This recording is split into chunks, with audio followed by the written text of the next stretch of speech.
Welcome to Barbara Amissah presentation. Barbara, you're going to share about your book, about the book that you have read for the beginning of your certification. So we're very curious and very looking forward to hear what you want to share about the book that you have chosen. Hello, everyone. I'm going to share my screen now, and then we can get started.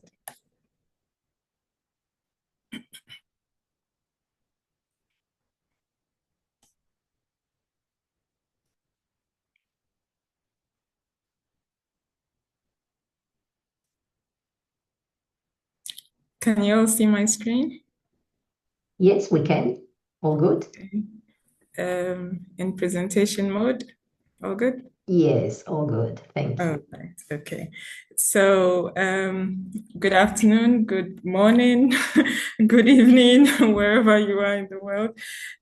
So my name is Barbara Amissah, and I'll be presenting Marcia Reynolds' Coach, the Person, and Not the Problem. This is a very popular book.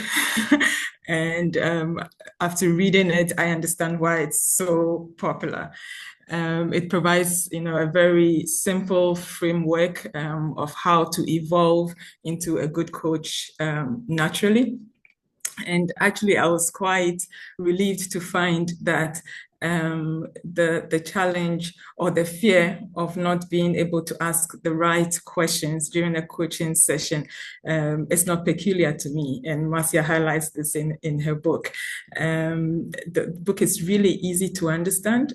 From the very onset, the first few pages of the book, she provides answers as to how you can be a good coach and how coaching can be made so uncomplicated. As I I delve into the book, or before I delve into the book, I'll just touch briefly on the table of contents or the agenda. I would have share something on reflective practice and why I chose the book to begin with. Some of the key learnings, several learnings in the book, but I zeroed in on three: reflective inquiry, focusing on the person, not the problem, and coaching as a lifestyle and a culture, which sort of gives some kind of a journey in itself. And then we will have a brief moment of sharing when we all share how self-reflection has impacted our career. And I'll conclude with a popular, one of Marcia's most popular quotes, which I think is relevant for the presentation.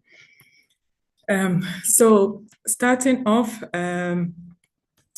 reflective practice. It's described as a way of studying your experiences to improve the way you work. And here I'll share a little bit of my own experiences. Having been in the HR field for almost 2 decades, I've gotten so used to fixing problems, to telling people what to do, to telling them what not to do. I've gotten used to giving instructions. I've gotten used to being, the heroine, the one who steps into the chaos and fixes it. And this whole time, I was so convinced that I was being impactful.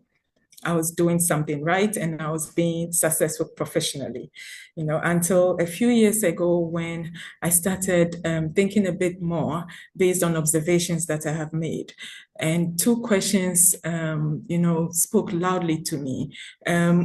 One of those questions was, why are people so dependent on me to fix their issues? The other question was, how come that the employees that I work with largely exhibit a sense of low sense of responsibility? They would achieve results only when they are pushed, and they are pushed so hard. And normally these kinds of reactions come with negative emotions, because then you're pushing them to do something they know they're supposed to do, but they are not doing it. I knew I had to change my approach. I knew that it wasn't the right way, and I had to change my approach. And I was convinced that coaching would be the way. I had had some introduction to what coaching was all about. So I knew this would be the approach. And Marcia puts it perfectly in her book. When it comes to influencing change in behavior, you want to activate people's creative minds, and not their survival or analytic mechanism. And this is one of the things that I really learned from the book, and I felt to myself that, well, I mean, this whole time, I haven't been a people person like I thought I was. I was rather a problem fixer. As an HR person, that's really a little bit of a tough pill to swallow, because you feel you are for the people. But instead, I realized that I was focusing more on problems than the people. So I'm really looking forward to what some of these discoveries will help unravel in my coaching journey, and how I can become, a better, not just a better coach, but a better person in general, a better HR professional as well. Moving on, Marcia starts off. Just a second. I think that I have a bit. I'm not sure why the control button is blocking portions of my screen. Sorry, just give me a second to fix this. You can use whatever you want. It doesn't matter, but as long as you share your thoughts, we follow you. Okay. And you can use the presentation like these. It's more than fine. Okay. Mm-hmm. I always say, don't worry about the slides, just share, and that's the most important thing. Okay. All right. So you can see my screen well, right? Yeah. So, well, Marcia defines reflective inquiry as the sum of reflective statements and questions. So the two go hand in hand. And reflective statements would generally, draw from re-echoing or summarizing what you have heard the client share. So you're asking, or you are summarizing to the hearing of the client, and you are probing further, and you are eventually asking some questions that are eliciting the responses that make the client reflect on what they have spoken to you. So it's more a reflective exercise. It's not a Q&A session. And Marcia encourages that this process helps to provoke critical thinking. And this unlocks, insights and personal solutions that the client, may not have realized was there before. And if you look at this photo here, it depicts exactly what Marcia was trying to draw our attention to. The connection between the two, the connection between, the client and the coach, and creating that environment of trust, that environment of ease to be able to share, because that's what is required for the client to be able to pour out and share his or her reflections and be able to come up with the solutions then by themselves. And for Marcia, I mean, looking at this definition or this explanation of what reflective inquiry is all about, you realize that it highlights some of the key ICF competencies, because in being able to re-echo the client's story, you are present in the client's world. And your presence in the client's world creates that bond of, trust that further cultivates a feeling of trust and a feeling of safety, which is required to be able to share without inhibition.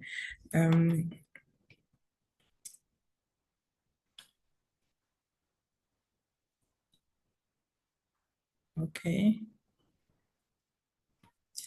So moving on, another key learning would be when Marcia encourages to focus on the client, the person, and not the problem. And she gives us some tips how to make this very seamless or easy. Again, linking this to the ICF competencies, at the agreement stage, Marcia encourages that you set the expectations of coaching. It forms part of the agreement. So then you need to ask the client what is their expectation, what they hope to achieve at the end of the session. It is important at this point to let the client understand that you are their thinking partner and not their problem solver. So it's a partnership where both parties are reflecting and drawing out strengths and drawing out possible solutions. Marcia also highlights that we maintain the belief in the client's capabilities, and we can only do this if you exhibit curiosity throughout the session, as you are speaking and discussing with the client. You're building that trust, that vulnerability, and the client is confident that they can find their own solutions. They're capable of finding their own solutions. Then she goes on to share that it's good to know the best time to shift from clarifying the problem and actually coaching the person in front of you. So these prior engagements will easily draw both parties into that space of realization that this is the appropriate time to shift. It's now time to focus on you as a client and not the problem at hand. So for me, evolution or what coaching as a lifestyle or and as a culture for me is the summation of mastery. I think that the process of coaching will ultimately lead you to that point of being, that point where you're able to evolve naturally into who you want to be as a coach. It's not a one-time thing. You take baby steps, you make milestones, but eventually you get there as a coach. And you look back and you realize that I've had, certain milestones over the journey. And for me, it's a natural process. It should not, although it's a learning curve, when it happens, a coach would realize it. You may not realize it yourself. People around you may realize it and draw your attention to it. And I would share something that Marcia shared in her book about a time when she was having dinner with a colleague, and the colleague said, you've changed and now you listen a lot. And she, instead of taking it positively, she was a bit upset because she thought the whole time that she was a good listener, only to find out that, apparently she wasn't doing so well as a listener. But the positive part of it is that it had been highlighted. Her evolution, which was oblivious to her, was so obvious to those around her. So she had mastered the art of coaching, and it had become who she is without her realizing it. So she encourages that, when you are being a coach, the people you're coaching will feel seen. They will feel heard, they will feel valued. And it's important for the coach themselves to acknowledge this. And then in your acknowledgement of this, you begin to develop your identity as a coach. And I personally, on this journey, I have observed my colleagues, my senior colleagues, you guys, in your delivery as during our sessions, these sessions during peer coaching sessions, even watching some of the videos from the portal. And I see the ease with which you speak and the positivity of the environment, the calming effect, the desire to listen and to contribute. There is a certain way that coaches come across. I may be still on, definitely just beginning, and I may not be able to easily find the right words and expressions like you guys do, but I realize that this has happened over time. And it comes because it seems to be a universal trait that I have observed in most of you. And so I can imagine that I will get there. And when I get there, you will draw my attention to it. So yeah, for me, coaching as a lifestyle is the mastery of coaching, and the being of coaching, the breathing of coaching, and not having to think, as I am doing now. But it just comes naturally, right? Yeah. So my journey, like I said, I've just scratched the surface. I started off, reflecting and asking myself questions, making observations.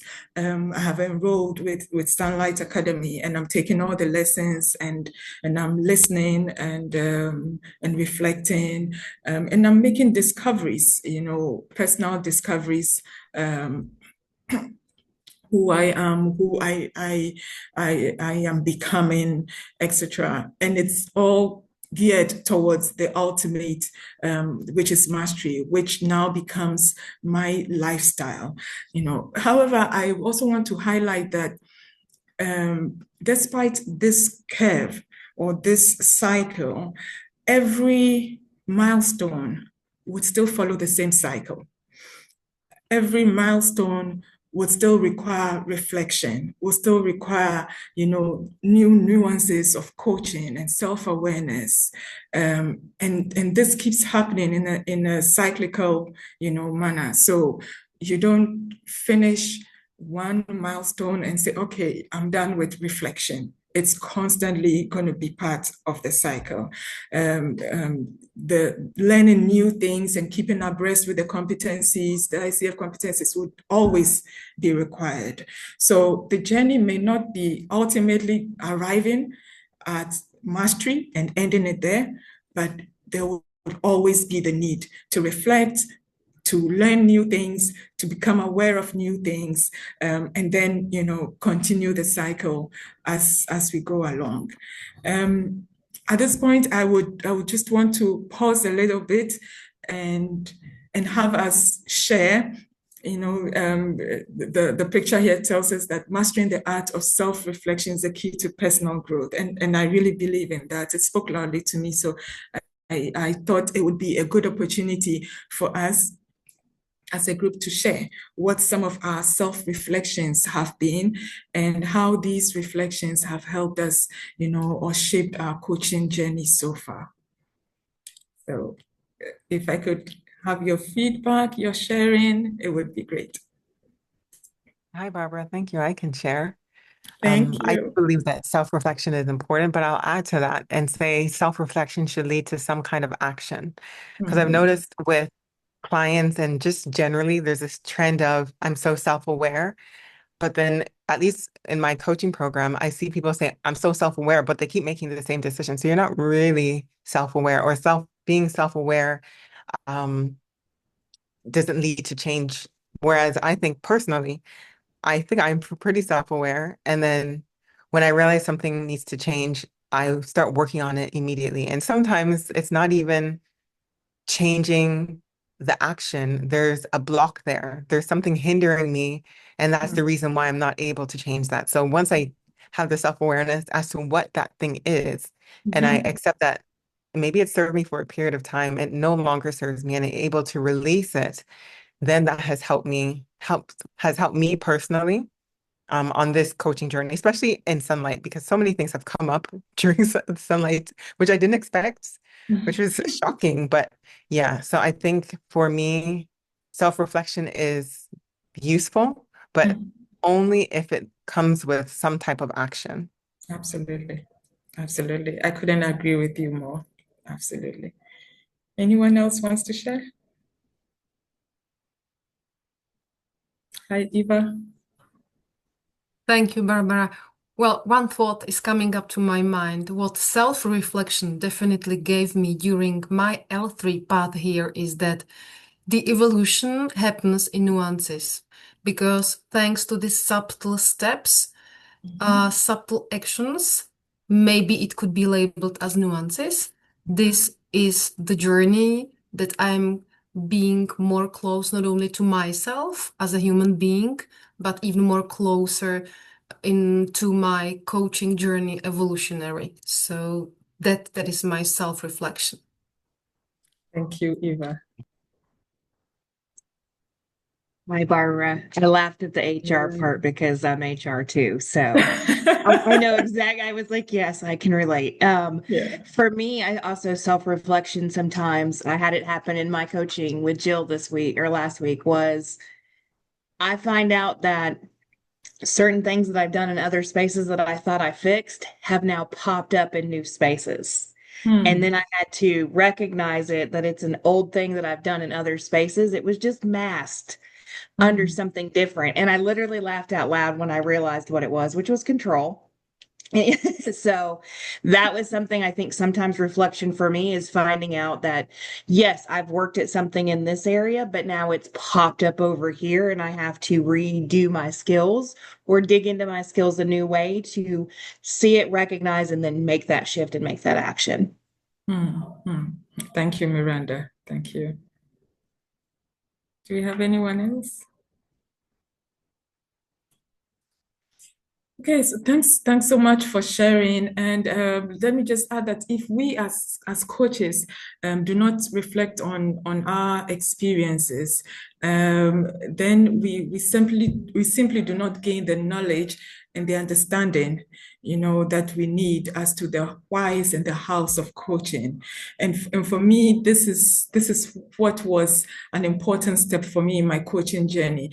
And Marcia Reynolds puts it, in her technique, her reflective inquiry technique, aptly, when she further emphasizes how central the art of reflection is to coaching practice, because it's either way. I mean, whether as a coach or as a client, reflection it's key. It's key to the process of coaching.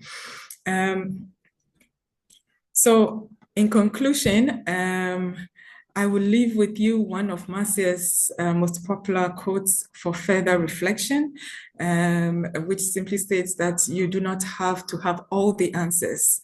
You are a good coach if you share what you hear and see others express with no attachment to being right. Thank you so much for your time. Maybe Christina will give a second or two to ponder over these words, which really would form a conclusion for my time today, my presentation today. Thank you. Thank you, Barbara. I think, yes, this sentence that you have chosen as the completion of your presentation is among the most important for coaches, I believe.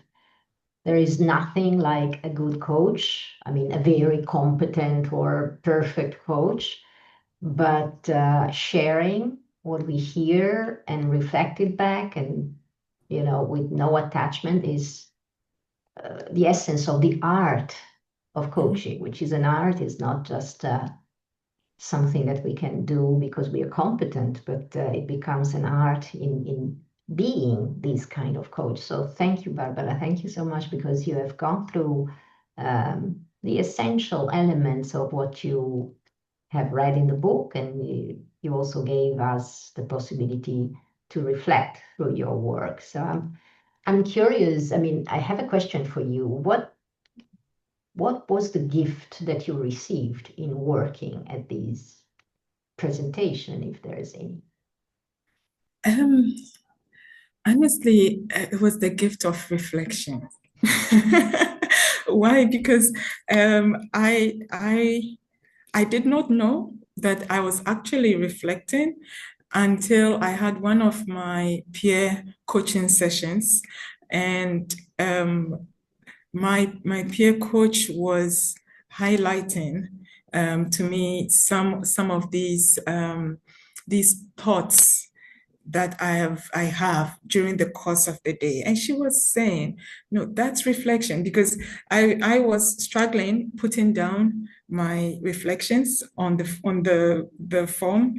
And I was sharing with her that I make time to read a lot, and yet I'm not able to put down most of what I have read during the week. And as we were discussing, she was saying, these things you're drawing my attention to in itself are reflective thoughts. And for me, Marcia also highlighted the importance of that. You know, many times we focus on the bolder title of the book, Coach the Person, and not the problem. And we forget the smaller one that talks about reflective inquiry. And I think the whole concept of reflection is what coaching is grounded on, because the coach needs to be reflecting not just on self, but also on what the client is saying.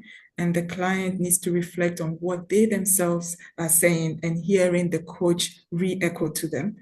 And then as you go into the critical thinking process, you begin to discover solutions for yourself. And thank you for reminding that to us. And maybe you can stop sharing the screen, and we can just leave some comments to come free for Barbara. What did you get from Barbara's work, and what this work allowed you to unfold, or insights that you are having through this work? Or just simply, what do you want to share with Barbara? Ciao, Barbara.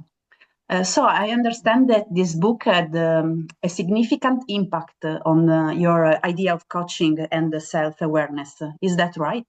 Absolutely. It comes very clear to me. Absolutely. Absolutely.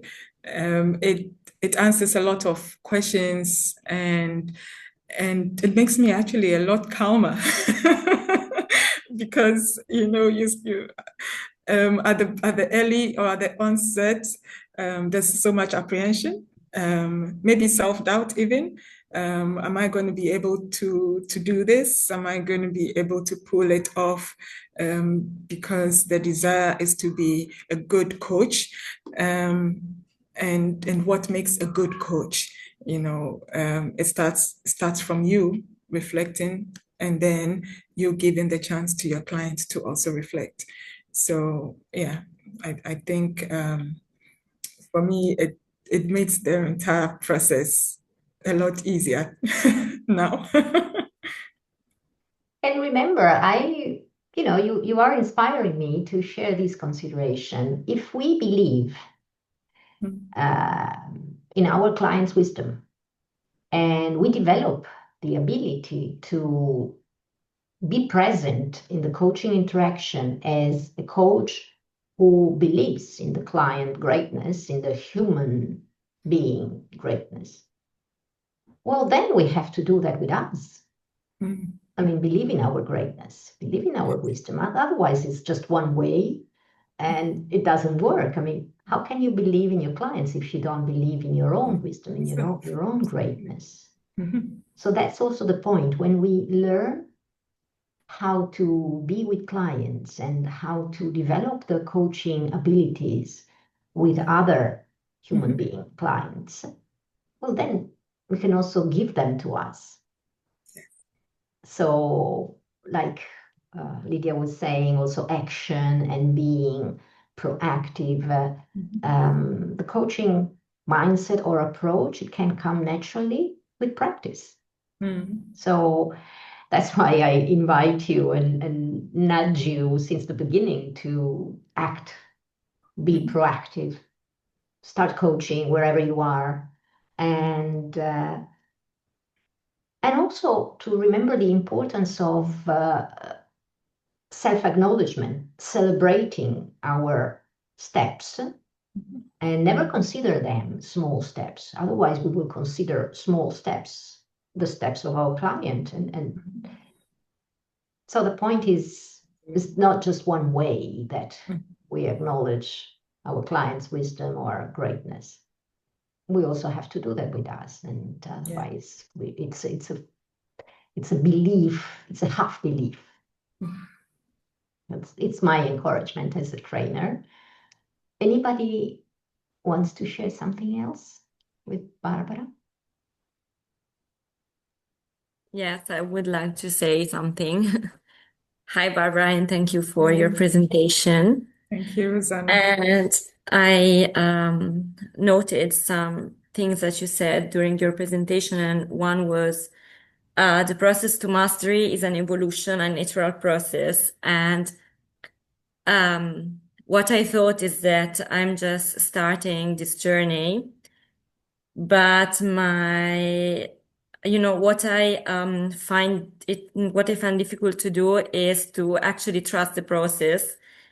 And so now for example, at first I started studying a lot of things, but I forgot about the practice, probably because one part of me didn't trust the process. And then after some, speaking also with Christina, I found out that I was forgetting to actually trust the process.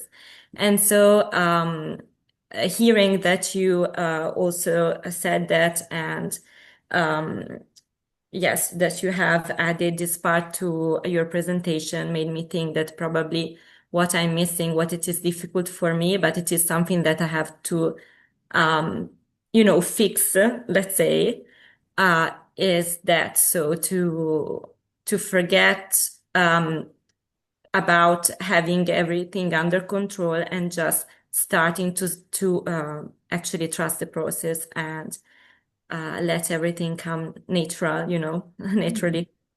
So thank you. You're welcome. You're welcome. And as you can see, our work impacts on others. So everything we do, everything, tiny little things that we say, our observations, and especially our work, the presentations of our activities, it has an impact, and it gives insights and opportunities to to understand that we are in a community, that we are in good company, in evolving, and letting go of some beliefs that might block our evolution. But this is the right place, so we can do that together with each other's support. So Barbara, if you would like to add anything else, otherwise I can also close the recording. No, just to say thank you for your attention and for your contribution, and for sharing. Very grateful for that. And yes, I look forward to how my journey unfolds.